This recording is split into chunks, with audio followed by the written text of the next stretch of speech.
A safe and healthy work environment is now a fundamental principle at work. This means it is no longer an optional extra for employers, and employees. Sadly, this hasn't been the case, especially in the Kenyan construction industry, where lives are lost daily. In the year 2023, we've had so many work-related injuries. It was so painful for me to switch on the TV this year and come across fellow Kenyans mourning the loss of loved ones.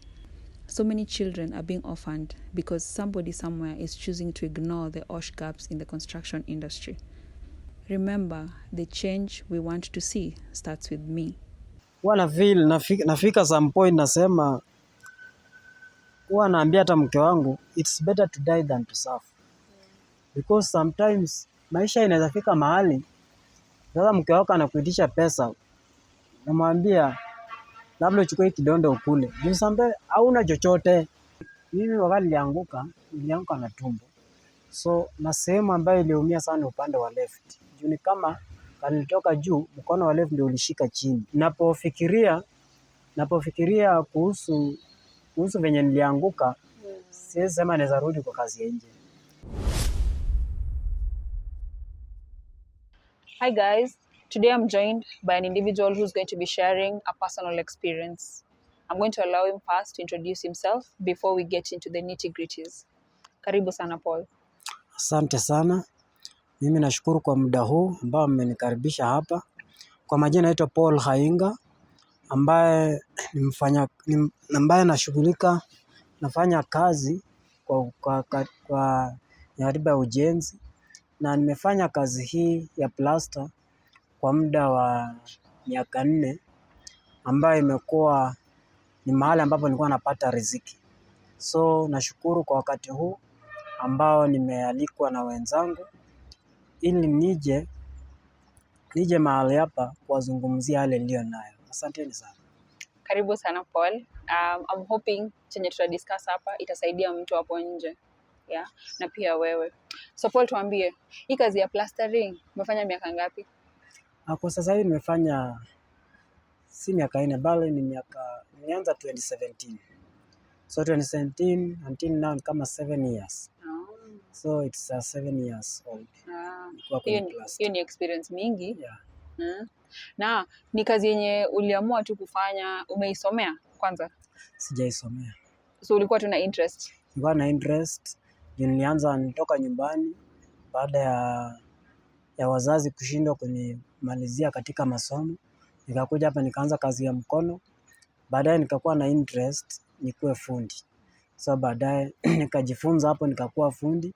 So nilikuja 2016 nikafanya mtu wa mkono kwa mwaka mmoja. So wakati nimeingia 2017 nikaanza kuwa fundi hapo. So hapo ndipo niendelea pale. Na imekuwa rewarding? Yeah, imekuwa so rewarding because sijakosa na sijakuwa mhitaji mkubwa sana ama mzigo kwa mtu yeyote. Imenifanya hata kwa sasa hivi najivunia niko na familia na ninailisha kwa sababu ya hiyo kazi. Yeah. Uko na watoto? Yeah, nina watoto. Wangapi? Watoto 2. Wako shule, washaanza? Mmoja ndio yuko shule. Yeah. Grade gani? And yako grade 1. So hii time yote wewe ndio umekuwa kufanya kazi ama bibi pia anafanya kazi? Bibi hana kazi. Hana kazi. Yeah, mimi ndio nimekuwa tu kufanya kazi. So mimi ndio mkate wa nyumba. Nilikuwa naleta mkate wa nyumba kila wakati. Yeah. I know you are doing a good job. So lakini tuende kwa chenye umetuleta hapa leo. I know there was an accident actually that happened in Eastleigh. Kuna wenye walipoteza maisha, kuna wenye walisustain injuries, na hao wenye ulipoteza kuna marafiki hapo.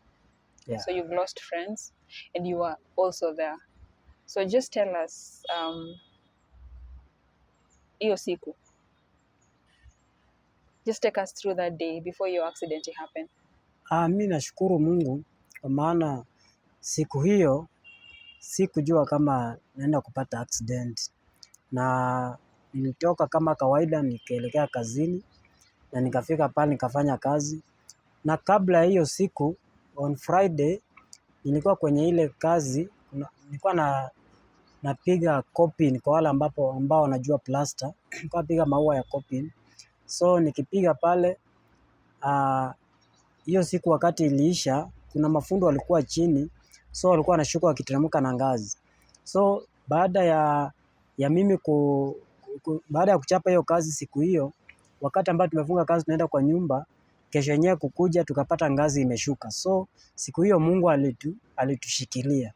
Siku ambayo iliyofuata Saturday ambayo tuliamkia kazini, tukafanya kazi, kama kawaida, tukapangiwa ngazi vizuri, tukaanza kazi. So ngazi iliangaliwa ilikuwa mzuri. So wakapanga mafundi kama kawaida.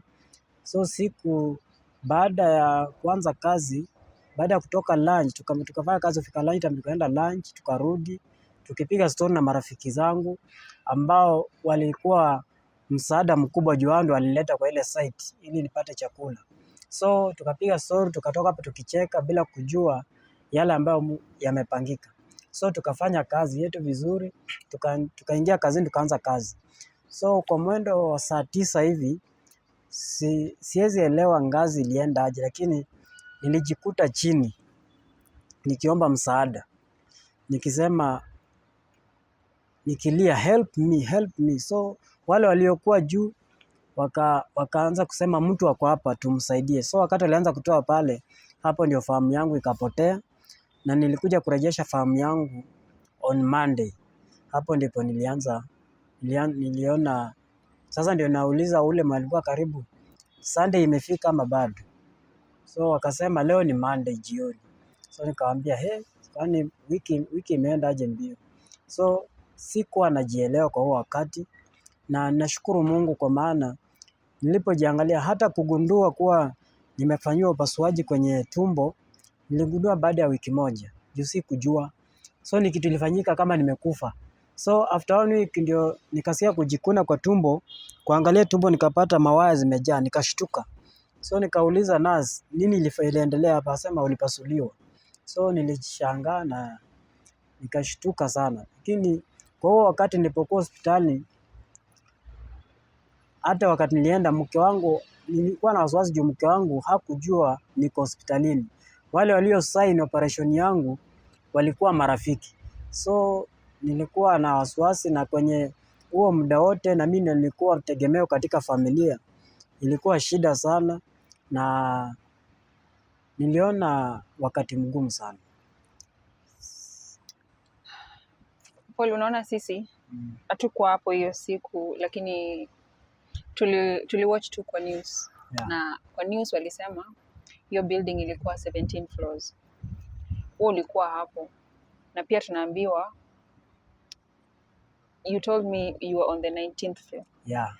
So tebu tuambie tu hapo, na alafu venye ulianguka unasema kuna hizi boards zilikuwa zimekufunga. Na maybe ni hizo boards zilifanya usianguke hadi chini.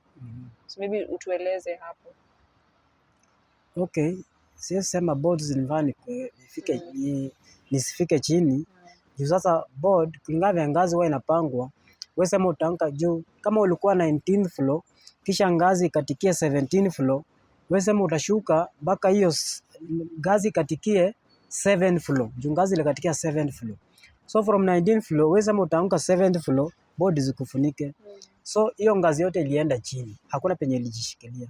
So labda niseme kulikuwa na jumba hapo ilikuwa nifika 2nd floor. Labda nilianguka juu ya mabati, board zikanifunika. Ulifika hadi 2nd floor? Yeah, nilifika chini 2nd floor. That's the real. Wow. So nilifika hadi hapo chini. So hapo ndio naweza sema nilikuwa. Kama sasa naweza kuwa na imagine as a normal human being. So naweza imagine kama nilikuwa hiyo 2nd floor. Sijui, lakini Mungu ndiye anajua. So najaribu kusema labda nilikuwa hapo 2nd floor, hapo ndio board zilifuata zikanifunika. Yeah. So ndio nashukuru Mungu, na Mungu aliniokoa. Nilikuwa 19th floor, mimi nilikuwa nafunga ile coping kwa floor ya mwisho kabisa. Na wale ambao walipona na mimi ni watu wawili. Silikuwa watatu.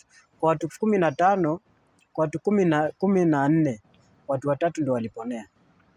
Na wale walipona walivunjika miguu zote na mkono mmoja. So mimi nashukuru Mungu. Bali naamini kuwa nahitaji tu Mungu anitie nguvu, at least mikono zangu zirudi sawa. Juu mkono ulivunjika, hata kuna mifupa hapa zimeinuka, zimegawanisha hapa, na kuna mkono imetoka hapo kwa joint. So kwa sasa hivi siwezi kazi na siwezi chochote, na nahitaji tu mtu ambaye nahitaji yani kitu ambacho naweza kifanya ili kifanye familia yangu ifurahie. Juu in life, ili mke aitwe mke ama familia iitwe familia, bila kuisaidia sio familia. Na kama hauwezi, ndipo unapata wengi wanapoteza familia kwa sababu walishindwa. Na siwezi sema mke wangu hapendi kazi, lakini kazi haipo. Kazi ndio hakuna. That's why for now sisi tunaishi katika neema. Na kwa hakika naweza sema kuwa katika ngazi hiyo kunaweza kuwa kulikosekana safety. Because kama hiyo ngazi mara ya kwanza ilituona ikishuka chini, na tuliporudi huku kwingine the same mesha yenye walipanga katika ile siku, wakapanga tena mafundi wengine chini. So watu walikuwa wanateremka nayo. So ngazi inaweza kuwa ilikuwa sawa katika mwanzo, lakini jinsi walivyokuwa wamepanga, juu sasa mafundi wanateremka wakibomoa ngazi wakishuka. So wewe unabaki pale umening'inia juu, chini space inazidi kuongezeka ikishuka. So unabaki umeshikiliwa na miti kama meza. So hakukuwa na mtu wa safety, hakukuwa na mtu mwenye ana inspect hizo scaffolding, hakukuwa na mtu inspector yote. So kulikuwa tu ni wewe fundi na mtu wako wa mkono.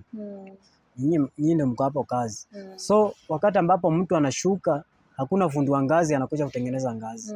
So mtu yeye anashuka, ndio fundi anataka kuchapa pale na zile miti zimedunga hiyo ukuta, anang'oa hizo miti ili apate nafasi achape pale kijiko yake. So na ile anarahisisha kazi, lakini anafanya kazi ya juu kuwa ngumu. Juu hizi vijiti zimeshikilia for some, niseme kwenda chini kama mita ngapi? Toka pale mpaka hapa ni mita ngapi? Toka pale juu kwa dirisha, seme something like 20 meters kwenda chini. Seme 10 meters kwenda chini. Vijiti ambavyo vimekushikilia si vijiti vina uzito. So wakati mmekanyaga pale juu, mchanga inapojaa kwa board, hivi vijiti kuvunjika ni rahisi. So kitu ya kwanza Mungu alitushikilia juu, labda ni sisi pekee yetu tungeanguka kutoka juu. Lakini sasa ngazi yenyewe yote ikabebwa ikatupwa huko. So mimi naona kama it's a miracle to me. Sasa Paul, venye uliamka, umesema uliamka Monday. Yeah. Familia ilikuwa ishajua ama waliambiwa before hiyo time yote from Saturday to Monday? Familia ilijua Sunday ndio ikakuja. Wakati ilikuja Sunday saa 10 ndio wakakuja wakanipata. Ile masaa wanaruhusu watu kuja kuona watu wenzao. Ndio kuja ndio wakanipata. Ndio sasa wakajua kumbe wako na mgonjwa. Sasa ndio alikuwa na wasiwasi, nimelala nje. Ndugu yangu alipigiwa, hakumpigia simu. So ilifika wakati mimi nilipoteza hadi mandugu walinitenga katika hiyo wakati. For now I can say that wale wanategemea ni marafiki. Because my brother mwenyewe hata alikuwa anatumiwa pesa anakula na familia. It's because mwenye anaweza sema hayupo. So yeye sasa anafanya tu vitu kivyake, sasa mimi sina uwezo. So niliona kipindi kirefu na my family ilipitia challenge. Na ninaamini kama kuna uwezo Mungu atanitoa katika hii hali, nitashukuru sana. Because ni hali ambayo inauma. Yeah, because now you've lost family. Yeah. I know you've lost friends. But tell me about the injuries. Venye uliamka, najua venye uliamka ndio kaanza kuelezwa. Juu uliniambia ulianguka na tumbo. Yeah. So maybe uniambie hiyo ya tumbo, ya mikono, ndio watu waelewe. Okay, mimi wakati nilianguka na tumbo. So na sehemu ambayo iliumia sana upande wa left. Juu ni kama kalitoka juu, mkono wa left ndio ulishika chini. Sasa labda kama nilishika chini ndio mizizi kakatika kwa mkono. Naweza ona? Yeah, unaona. Ukishika hapa, shika hapo uone. Finya tu uone. Utasikia mizizi ziko tofauti zimetengana. Unaona huko. Hii ilivunjikia hapa. So mizizi za hapa hazijashikana. Bado zimetengana. Hii imetoka kwa joint imesonga huko. So so unapoangalia unapata imesonga. So hii mkono ilikuwa imekuja huko kabisa. Ni vile tu bibi ndiye alikuwa anachomelea akivuta. At least irudi. Lakini sasa pale imefika haiwezi chomelewa irudi. So ni either ipelekwe kwa mashini nyoroshwe ndio ikuwe sawa. Na Then tumbo juu kama naweza onyesha. sawa. So tumbo unapoangalia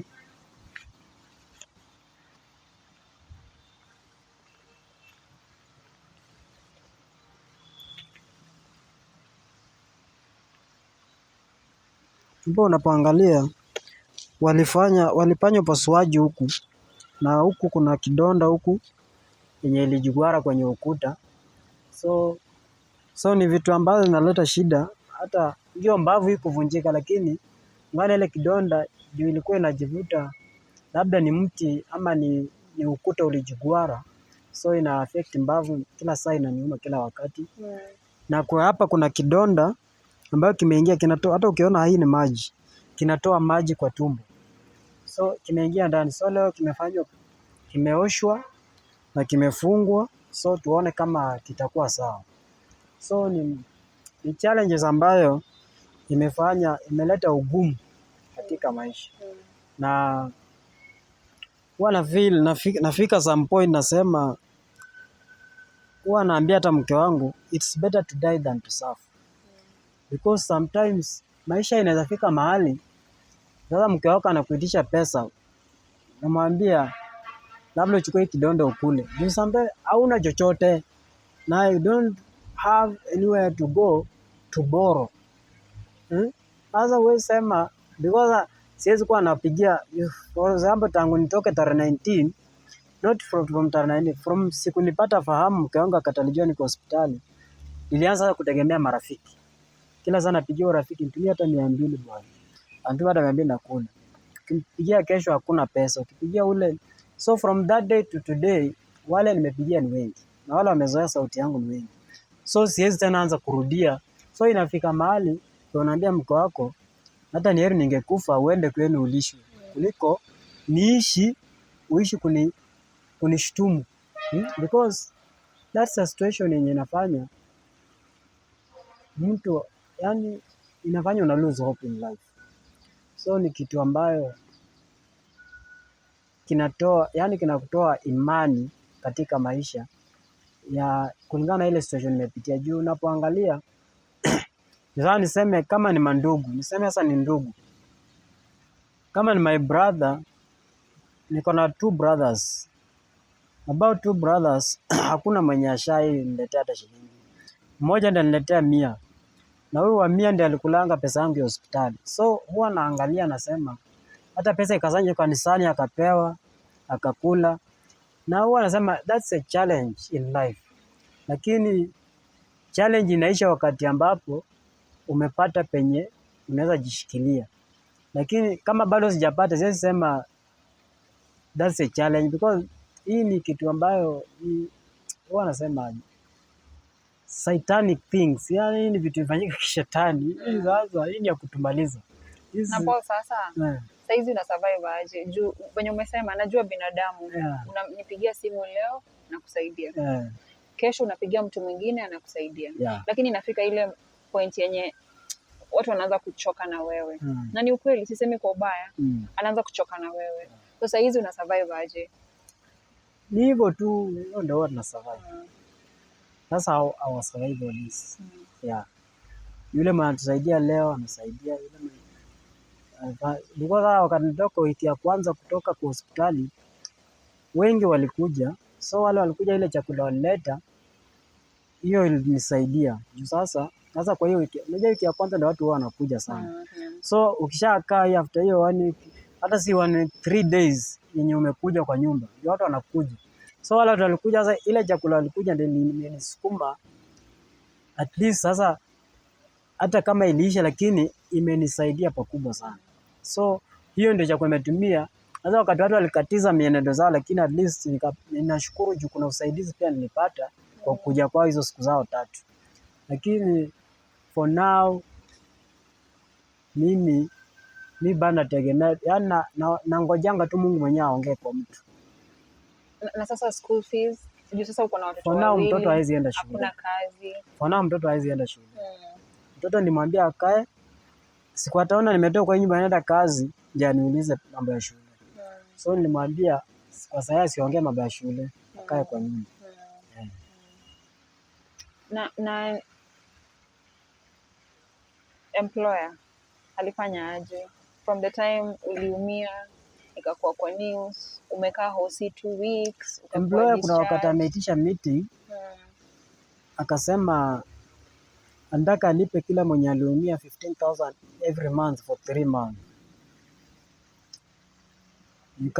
Nikamwambia kuliko atoe 3 months 15,000, atoe 45,000 zote kwa hiyo 3 months, ila atoe mara moja. Uangalie hata kama unaweza fungua nyanya uweke hapo, utauza upata shilingi 10 jioni ukikula. Kuliko 15,000 kwa shule unalipa 5,000, nyumba nalipa 5,000. 5,000 italisha the whole month? Haiwezi. So akimpatia 45,000 anaweza lipa hiyo 10,000, then this another money inaweza tumika kwa biashara nyingine ili tengeneze ya kesho. Kuliko anipatie 15,000 nakula yote, bado napanua mdomo na ngoja hiyo tarehe ifika anitumie. So nitaishi tu kuomba until the end of my life. So kama anaweza nipatia 45,000 nitumie 20,000 nitumie kwa mambo mengine, at least I can be establish my life. But kama ni hiyo pesa, nilimwambia kwa hakika haiwezi nisaidia. Baadaye nimwambia it's better uniache tu nikufe venye niko hivi than unipatie pesa yenye nitakuwa nasema hiyo nyumba ilinilipa na hakuna kitu kinisaidia. So it's better uniache nihangaike until siku Mungu atasikia na anisaidie. Na Paul, najua saizi unaenda therapy, hata leo umetoka Kenyatta. Na daktari anasema aje? Utarudi, kuna wakati yenye uta manage kurudi kazi ufanye plastering, because najua ni mikono iliumia na wewe kazi yako ni kufanya plastering. Daktari kwanza, daktari wa tumbo alisema mpaka 4 months. Ndio zile vitu zilipasuka zirudi. Jumaini na wingu ambayo ni spleen, liver and spleen. Spleen ilipasuka. Wingu nini, liver ilipata injury. So lazima zikae muda ndio zipone. Ndio maana kila saa sometimes nasikia tumbo inauma tu juu ni hizo vitu. So zinaleta effect. So anytime wakati ambao utaanza kufanya kazi ngumu, simiti ianze kuingia tena kwa hiyo kifua, itaanza kuleta effect. So italeta ugonjwa kubwa kwa tumbo. So alisema nikae 4 months bila kuenda kazi. Mkono nayo lazima tu ikipona ndio hiyo unajuanga tu mwenyewe. So tumbo ndio kitu ya maana. Ukirudi kazi itakuwa sawa. Sasa nikuulize Paul, juu umekuwa na first hand experience of a construction accident. You are a victim. Upone saizi urudi kazi, unaweza ingia kwa construction site yenye ina safety measures? Kwa saizi siwezi. Na kama naweza ingia, niseme for example, nikiingia construction, kuna department siwezi cheza kwa saa hii.